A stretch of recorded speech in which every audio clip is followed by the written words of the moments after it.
Imana iriho kandi Imana mu kuboko kwayo hari umuntu ushobora kubona ukabona kubangamiye yego ariko nubwo kubangamiye Imana ikakubuza kumukoraho kikavuga ati mutwara ukundi kuntu ari intouchable no kubwira iti shaka ubundi buryo umugusha neza yego atuza ariko ibyo arimo kandi ibyo arimo ari bibi pe yego ariko hari n'undi muntu Imana ikubwira ngo ntugakunde kubusanya nabwo niyo waba ufite ikintu ubona kitameze neza uzajya ubasanga muri ofisi ubabwira uti mu biganire nimushaka mukubitane n'ingumi cyangwa ibarangure murakaranya ariko musohoke mwabirangije nuko Hitler yaravuze ngo make the lie big make it simple keep saying it and eventually they will believe it ngikinyoma gifashe ukakigira kinini cyane ariko ukajya ukivuga mu buryo busa naho bworoheje ukajya ugisubiramo buri munsi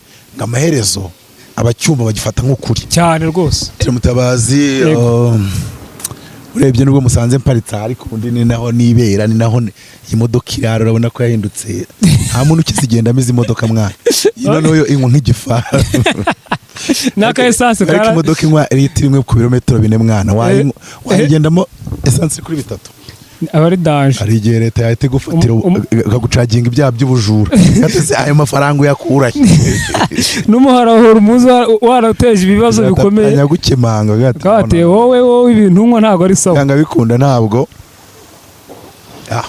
ize fresh ariko sangiye nayimeze neza turahuye urabona buryo duhuyemo ni Imana ibikoze ariko tugomba guhura bamagura arumva kubera ijwi ryajye no mu gitondo none nta nubwo ryasohokaga n'umuntu ni imbere navuga nkumva nyine niriri kuvamo yego ariko dushimiye Imana ko dusanze noneho risohoka dusanze ubasha kuvuga bigakunda ni iby'agaciro nta kintu twabinganya uramutse nyanga asanga uruzi y'ijwi rya riherayo nk'imyaka 5 abantu bato twaramereye nabi akavuga ati waranzonze wa mugabo so rero ndagira ngo nkubaze ku bintu hari ikiganiro cyawe nakurikiye wakoze kwa Pastor Korodi sorry maze kugikurikira gituma ngira ibintu nibaza bitewe nuko nibyo wavuzeho ndashaka kuvuga kuri mugenzi wawe wihereza izina rya Apotre Abraham uriya musaza abantu bamuzi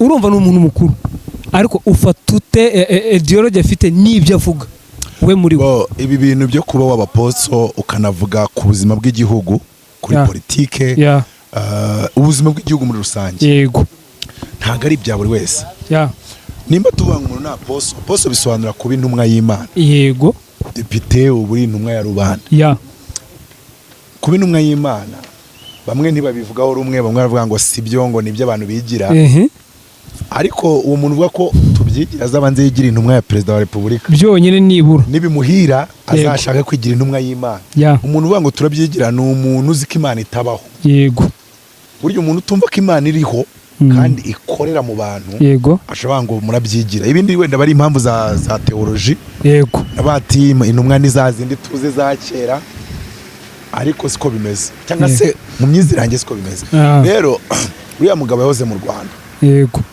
numvishe amateka ye bambwira ngo yarokotse genocide biratangaje se uri ku genocide nimba ari Rwamagana nimba ari hehe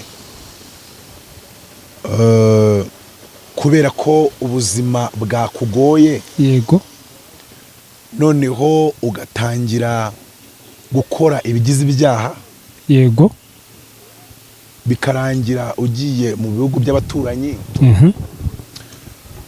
wabona ushaje wenda ntacyo ugezeho ariko buryo ushobora kutagira icyo ugeraho ariko ugasaza nk'imfura yego abana bawe bakaza ubuse umwana washobora kuba umuntu wubatse etaje 3 muri Kigali wowe byari byaranze gukunda cyane sinzi impamvu umuntu aba yumva yuko bidakunze agomba guhita akora ibidakorwa akora amabara so ngira ngo ngiye njya nkurikiye hari ukuntu ureba umuntu ukabona ko bitari byiza rero uriya mugabo ntabwo nakunda kumwitaho cyane ko sinanamuzi hambaye gusa najya numva ibintu binca mu matwi ngo aho ari umugabo witwa Apostle Liliane we turaziranye yego twamenyanye batakibana noneho mu minsi yashize nari ndi hano iwanjye ngira inzozi yego kandi njyewe inzozi zanjye ntabwo zijya zimbeshya yego Imana akenshi mvugisha mu nzozi ndetse ibintu yambwiye mu nzozi akenshi nkabibona yego bigasohora burya nibwo umenya ko wavuganye nayo numvishe ijwi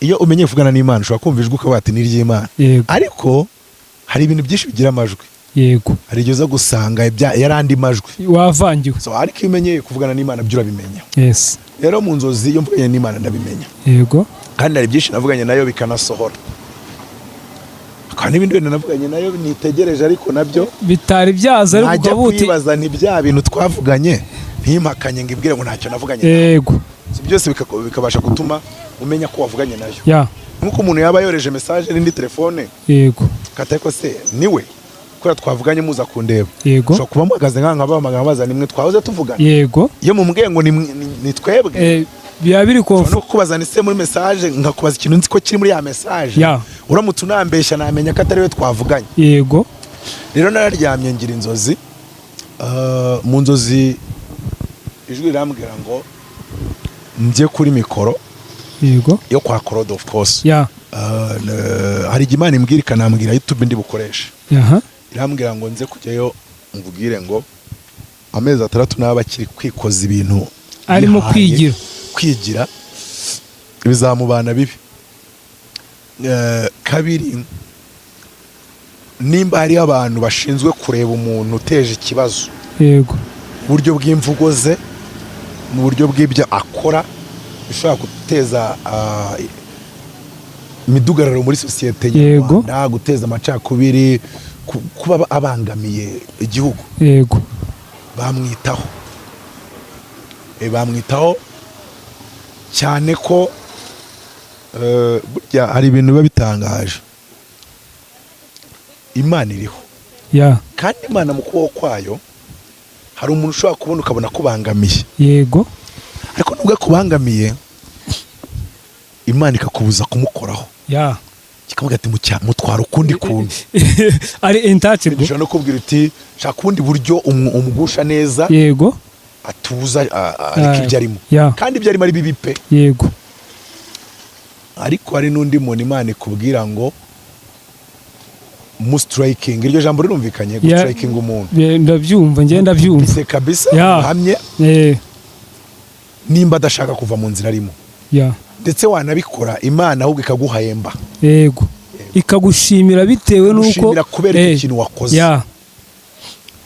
rero uriya uyita Apostle Abraham cyase reka tuvuge kanitwa Apostle Abraham wasanga Imana yarigeze namuhamagarira kuba intumwa yego ariko kuba intumwa ni kimwe no gutana ni ikindi yego none se ubwo yabaye intumwa kurenza uwitwa Yuda oya none se Yuda acuruza Yesu yakiri umurongo w'Imana so rero ibi bintu byo kuba nanjye mvuga kuri politike yego yego ariko njye nayivuzeho Imana twabivuganyeho yego iyo nkoze ibintu bitari byo nta wundi muntu uza kumbwira ngo si byo muri politike kandi yego ni Imana iza kubimbwira ntabwo n'ingero nka zingahe njya kuvuga ku bintu byabanye nibwo bwa mbere navuze ku bintu bya politike yego ni Imana yari yambwiye ngo mbivuge inambwira kubivugira ku mubavu nimero yatewe umubavu nayihawe na Theo ukwezi ariko message navuze yariyo ariko uburyo nayivuze nongeramo ibindi bintu bitari gitajyaye na message wahawe nyuma muye n'Imana yambwiye rero wabikozemo amakosa yego ariko yakosore gutya yego ntuzongere gukora ibintu gutya niho natinye ubuyobozi bw'u Rwanda dufite uyu munsi irambwira ati ubuyobozi buri mu Rwanda hano ntugakunde kubusanya nabwo niyo waba ufite ikintu ubona kitameze neza uzajya ubasanga muri ofisi ubabwira uti gutya mu biganire nimushaka mukubitane n'ingumi cyangwa mwibarangure mwakaranye ariko musohoke mwabirangije nugera imbere ya kamera uvuga ibikwiye ibiri gukorwa igira ukuntu imirongo ngenderwaho yego so rero iyo uri intumwa y'Imana ukajya mu buzima bw'igihugu noneho ubuzima bw'igihugu nk'u Rwanda yego rufite amateka dufite n'abayobozi beza dufite ntaguza ngo wigira karaha kajyahe yego none ikibazo wigira karaha kajyahe unakoresheje izina ry'Imana izina rya Apotre dufite abapadiri bigize nabi. Yego. Turabafite nawe turamufite. Dufite n'undi wirwa Mateka nawe uri mu Bufaransa. Dr. Bizimana niwe uba arimo agurukana nawe. Dufite abapasiteri nabo batumereye nabi, hari Shadraka wahoze mu Adive. None abantu barwanya u Rwanda sinzi impamvu. Hari n'undi baravuye mu Rwanda arabesikoro sinzi impamvu. Hari undi muhungu witwa Ezekiel nawe wavuye mu Rwanda. We uvuga ngo ni umuhanuzi na n'ubu ngubu by the way aracyavuga ngo ndacyari umuhanuzi. Yaba kubeshya. Jewe kubwira ngo ibi bintu by'u Rwanda nabikozeho. Bikoronda umukozi w'Imana, bikoro numva ijwi ry'Imana, bikoramo n'amakosa none. Rero mbizi neza. Yego. Hari ibintu wikora nkavuga ni wowe ntago uri ukiri kumwe n'Imana. Oya, impamvu uko iyo wari ukiri kumwe n'Imana yakugarura. Iyangaruye kukitakugarura. Kukitakugarura ngo watanye.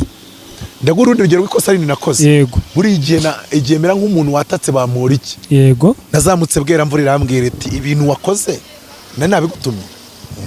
Numvaga umuseri si gisambose. Angire twakisha. No. Yambwira toya. Suko ibintu bikora. Yego. Ibintu by'igihugu suko babikora. Uyu mugabo nubwo yakosheje aracyafite imbaraga muri system. Yego. Genda gakerera. Iyo ubanza ukambaza mbere yo kwandika ibaruwa wanditse. Yego. Aho ndabibona irambwira iti Rwana no kubigarura inyuma nubikubajijeho ubyigarame usa nugaragaza ko utigeze unabivuga. Donc igerageza witandukanye nabyo. Nibyo wari urimo. Wirengaho ujya imbere. Uwo nguwo nimba atagira iryo jwi nahuriye naryo bwera mvura ngo ari mubwire tubyita iki. Iyo Mana inkorera ubwo aracyari yakorera. So rero Imana yambwira ngo ibi narimo nahagarike nadahagarika ubuyobozi bw'igihugu umutsibure nibutabikora Imana izamanuka imwitsiburire. Gusa ubuyobozi bw'igihugu ni bumutsibura izabuhemba. Izabushimira ko ukoze igikorwa kandi kiranakwiriye. Bazamutsibura bazakora ikinyamwuga nibo babizi. Yego. Bashobora no kumwegera. Urarabona kuko mu nzozi nagize nashobora kujya nabo nganira nabo bafite mu nshingano nkababwira ni mushobora gukombina iyi style n'iyi style zose icyarimwe kuri we mukareba itanga umusaruro. Yego. Kandi ikindi bandusha ubunyamwuga kuri ibyo. Ariko icyambere nuko Imana idashaka ikakoresha izina ryayo. Izina ryitwa ngo ni intumwa ritandukanye na pasiteri. Kuko pasiteri Imana itarigeze gupangira kwa pasiteri. Urugero Paulo yaravuze ngo umwepiskopi ngo umuntu yifuza kuba umwepiskopi. Yego. Ariko nta nuzasomanutse ngo umuntu yifuza kuba intumwa. Ntabwo ari ibintu wifuza. Je nabaye ibyo nanabishaka. Imana irakurobanura ikakugira intumwa yayo. Ubundi kuba profete no kuba intumwa ni ibintu biri by'umwihariko. Yego. Niyo mpamvu na kariya gahungu katize kagomba kwitonda. No pasiteri yaza akigira nabi. Yego. Kuko Paulo yabwiye Timoteyo amubwira ngo uwifuje ko umwepiskopi aba yifuje umurimo mwiza. Kuko ngo umwepiskopi agomba kuba ari umugabo w'umugore umwe udakunda ibisindisha utari umunyarukoni ufite ubwenge bwo kwigisha. Ngo mu rusengero muri ADPR izayashaka kureba akabona ibyo bintu byose byujuje. Yego. Akabunuza administration. Yarangiza akarobanurira inshinga zo kuba umupastor. Yego. Ariko ntago umuntu ashobora kureba ngo agushime abone waba intumwa. Ngo abone wabivamo intumwa. Nta nubwo umuntu yakorera ngo agushime abone wabamo umuhanuzi. Bishoboka. Ni nayo mpamvu iyo mirimo ibiri ikunda kubonekamo abantu badashobotse. Ibyo bintu babyumvishe? Ndabyumva. Aho nge ndabyumva. Reka dufate ko Mose yari apotre cyangwa profete urafata muri bibiri. Ariko byose arabikombina. Byose arabifite byo. Muri Andre yanjye arabikombina gukora. Yari intumwa nyine. Yego. Yatumwa ni Midiane nyine. Ariko Mose yarashatse umunyamahanga. Yego. Nwango umuntu Imana ihamagaye usanga adaqualifying. Ihamagara abakomeye ahubwo ikomeza. Hari umwapotre muri Kigali w'umudamu komeye. Kora ibintu bikomeye. Nuba. Ariko afite abana bananiranye.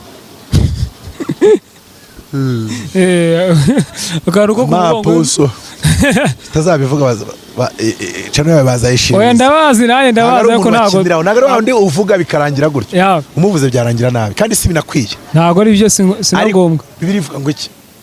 Ngo agomba ko umwepiskopi agomba kuba afite abana bubaha. Yego. Ngo kuko udashaka kuyobora mu rugo rwe adashaka kuyobora abo mu nzu y'Imana none se abana nibo bakunaniye kubaye pasiteri ariko iyo ari Imana ihamagara no hari gifata umuntu igitsina cyananiye mbese n'umuntu baturanye akavuga ati umuntu abantu uzabibona uriya muntu kuri dayimoni arajwibura atariko nanone ku ijipo ayibonye inanitse arayikurikira so kubera iki umurimo w'intumwa n'umurimo wa posi w'umuhanuzi ni Imana irobanura yonyine kandi kurebanuranye ibidefo ubwo abantu barakwihanganira bakabana nawe muri ibyo bidefo cyokoze wazarengera ikaguzigira nabi birangirira ikureka ikwihorera agari ibintu bitangaje uri intumwa umuntu ashobora kuza wakoze n'amakosa yakwataka Imana nayo ikamwataka ariko byagera hirya nayo ikamwataka nayo ikakwataka ukwayo ni nko umuntu wese simbizi wenda ariko umuntu ari nka generali mu gihugu ashobora gukora amakosa amwataka wowe ukabizira mumenye ikigukubise ariko nabo bagira hirya nayo akamukanduka nubango ibintu byo mu bwami ntago bigendamo kushaka niyo mpamvu bavuga ngo ubwami bumenywa n'abiru ngiye umuntu ariko mutabaza ibyo ukora sibyo ntegereza igihe Imana izaza kumwira ngo sibyo tegereza ubwiru bw'Imana koko nabyo ngo nigire nabi ngo ntacyo wakubwira aho hafi rero nuko nibera aramwanga ko gaposo ngavuga ijambo nk'iryo Yesu baramubaje ngo Herode yavuze ngo ntukongere ngo gukora ibitangaza amwe ati data arakura none n'ejo bundi mugende mubwire iyo ngunzu ariko njye wumvuze ngo mugende mubwire ingunzu ari nk'umuntu w'Ikigali ndi kuvuga neza sinavuze ibandi bari banyishe nubwo n'Imana yambwiye ko ntari mukuri tuvanyemo side yuko Imana yambwiye ko ntari mukuri kandi icyo yabimbwiriye nuko agifite imbaraga muri system ntabwo yabimbwiriye ko atari ibandi wapi ko n'ibintu by'abantu nabibohotseho mwana naje gusanga mwese muri yo cyangwa nanjye ushobora kuba niryo ntabizi yego nibyo bintu mbikizwaho ndabyoroshya ngira ngo uriya mugabo iyo akora ibyo akora adakoresheje izina ry'intumwa aposo kabiri azira ibintu bitatu bine icya mbere azira yuko yakoresheje izina ry'intumwa Imana itabimutumye yego kabiri azira yuko yatatse izina Paul Kagame yego kandi yaratoranyijwe n'Imana yego 2022 Imana yambwiye ngo gendo uvuge ngo hari abantu Imana ikwereka idashaka ko bivuga mvuga ibyo yantumye ngerekaho n'ibyo yanyeretse itashaka ko mvuga ariko irandengera irandinda icyo gihe ndabyibuka ibyo yari yanyeretse ntagomba kuvuga nubwo mbisubiyemo abantu bihangane byararangiye naravuze ni hari abantu mu kizuru hano i Kigali bashobora kuba batangiye gushyugumwa kuvuga ko 2024 bazazana undi mukandida utari Paul Kagame Imana yambwiye ngo ibyo mutekereza bituma mutamugarura nk'umukandida ubyivanemo bibavemo muzana mugarura ariko tumutore niko navuze icyo gihe so icyo gihe ndanababwira ngo sinzi impamvu mushaka kutazamugarura ariko icyo gihe nayibonye mwiyerekwa ariko sinari bugivuge icyo gihe ndabyibuka nimba Imana yarambwiye ngo irashaka yuko 2024 umukandida wa Paul Kagame wowe Apostle Abraham urinde urwanya uw'Imana yatoranyije yasize amavuta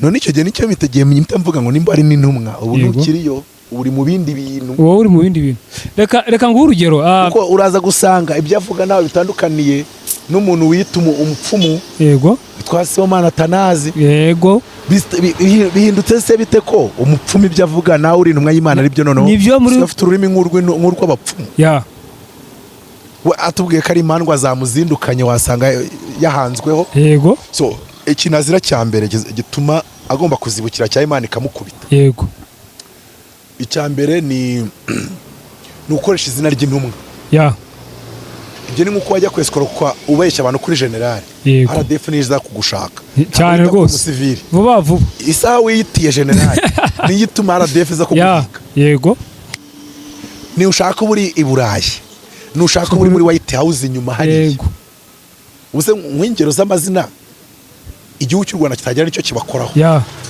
yatatse izina ry'umusaza bikaba yarangira nabi hari umugabo bita senateri Bob Menendez yego rero umudemokrate muri Amerika umusaza cyane yatwitendetseho ngo ku bwa Rusesabagina ngo nitutamurekura bafatiriye miliyoni 200 ngo bajyaga bateraho inkunga RDF sha uzi byamubayeho bamukatiye imyaka 10 muri gereza batiteka afite imyaka 75 bamuzize iki ngo yagurishije amabanga ko yarashinzwe akanama k'ubutasi muri seneti ya Amerika agurisha amabanga n'igihugu cya Egypt, kandi igihugu cya Egypt ni inshuti za Amerika, yego, ni ariye ba Amerika. So icyo nshaka kubwira ni iki rero, nshaka kubwira ngo nimba na senateri Menendez gushaka kwitendeka ku izina Paul Kagame bitaramuguye neza, atarabibashije, yarabikoze bikamukoraho, wowe ubuzima bwacanze bwayobeye Abrahamu, koko warwanye n'ubuzima kurwana nabwo, wakoresha izina Apostle mu by'Imana yagutumye, yego, uri mu biki? Ikintu cya gatatu gituma Imana izamusitarayikinga igihe leta izaba ibirangayemo ntikubite iyo ntimwihanire ubwayo, gufangura kwahuranye, ntuzimya sitasiyo cyangwa se ugira umusazi, tukavanaho umwana cyane kuriya nta bikomeye bimwe, ntabyo pe, ntabyo, uretse umuntu ujya hariya akigira nabi nta birenze bimuri, yego, fata azajya babona Rusesi bagenda yigira nabi ngo nabo bumve ko babayeho, yego. nakomeza guha ingero z'abantu bagiye bitendeka ku Rwanda n'ubuyobozi bw'u Rwanda bakabigira ishyaka ryinshi, ukabona ibyabo ntibigenze neza. Icya gatatu gituma umwataka nuko agaragara nk'umuntu wakizerwa, umurebye ku maso acecetse, yego, atuje, wabona ari umuntu w'umwizerwa, yego, n'imvugo ze azitwara ku buryo umuntu utazi ukuri yayobywa n'ibyo avuga. Nibyo bintu nibyo mpora mvuga abandi, ikibazo twe dufite si ibyo uvuga, ikibazo dufite si ibyo bakora, ahubwo ikibazo dufite nabo babwira batazi ukuri, nyine umuntu ayobya abatazi ukuri. Kandi ikindi tuve no kuri ibyo ngibyo, hari ijambo riba mu migani, yego, rivuga ngo mwana wanjye, ngo my child, go stop listening to the teachings that you know that it contradicts the truth. Uzahagarike kumva inyigisho uzi neza yuko zitakiri ukuri. Yego. Ikibazo nibaje nyisoma uyu murongo, kuki Salomo yabuzaga umwana we kumva ibinyoma? Nuko Hitler yaravuze ngo make the lie big, make it simple, keep saying it and eventually they will believe it. Ngikinyoma gifashe ukakigira kinini cyane, ariko ukajya ukivuga mu buryo busa naho bworoheje, ukajya ugisubiramo buri munsi, ngo amaherezo abacyumva bagifata nk'ukuri cyane rwose. So rero icyo cya gatatu cy'uwango, Imana yakwaye ruko yo kwizerwa, muri ibyo ntabwo nyanyina nabyo, n'abantu benshi bamaze kwimbwira b'abahanga, abayobozi bamwe ndetse n'Imana ikabimbwira, njye niyo n'abandi kubeshya, ushobora kwishyiramo ko ndi kuvuga ukuri, kuko mfite esprit de persuasion, donc kwemeza ibintu umuntu, yego, nshobora kuba ndi kukubwira ibintu nafite proof nyinshi, ariko nkagira amagambo abasha kubikwemeza. So rero iyo ufite iyo mpano wirinda kuyikoresha mu bisenya, yego, ukayikoresha gusa mu byubaka, yego. Uvuga ngo mfite impano yo kuba nagaragaza ko ubuyobozi bw'u Rwanda ari bubi, none se nimba uyifite yikoreshe mu kubaka u Rwanda, aho kuyikoresha wisenyeraho nk'ihene. Turakomeza. Ikintu cya kane rero gituma igomba kumukuraho nacyo kirahari, ariko nyine nuko inzozi zanjye zambwiye, yego, ndangije ndaza ndazivuga, reka kandi n'abandi bumvireho, yego, n'abandi bumvireho. So ndagira ngo ibi bintu abantu bihaye bitwa ngo na position y'u Rwanda mwabaye mubiretse mukazabigarura mu myaka 50 cyangwa 30 imbere, muri iki gihe turimo ntago bikenewe rwose, nta mani birimo.